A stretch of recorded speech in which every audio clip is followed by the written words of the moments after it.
আসসালামু আলাইকুম রহমতুল্লাহি ওয়া বারাকাতু। আজ 23শে আগস্ট, রবিবার। প্রকৃতি ও জীবন, যার ভিতরে প্রকৃতির মায়া আছে, প্রকৃতির গাছ গাছালির ঘ্রাণ আছে, গন্ধ আছে, তার মনটাই ওরকমই সজল, সুস্থ। আসুন আমরা প্রকৃতির ভিতর জীবন নিয়ে বেঁচে থাকি, তাহলে জীবনটা সুন্দর। প্রকৃতির আনন্দ একটা মননশীল হৃদয়ে একটা দোলা দেয়। প্রকৃতি আমাকে ভালোবাসায়, প্রকৃতি আমাকে বেঁচে থাকার প্রেরণা যোগায়। তাই তো প্রকৃতির বুকে আমি বেঁচে থাকি সব সময়। আসুন আমরা গাছ বেশি বেশি লাগাই, গাছের পরিচর্যা করি। গাছ ক্ষুধা লাগলে, গাছের তৃষ্ণার্ত হলে তার পাতা ঝরে যায়, ঢলে যায়।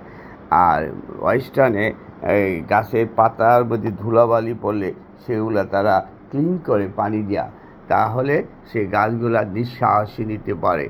আমরা জানি, বেশি বেশি বুঝি, প্রকৃতির মাঝে বেঁচে থাকি। থ্যাংক ইউ, ধন্যবাদ। ইয়া জল জালালি।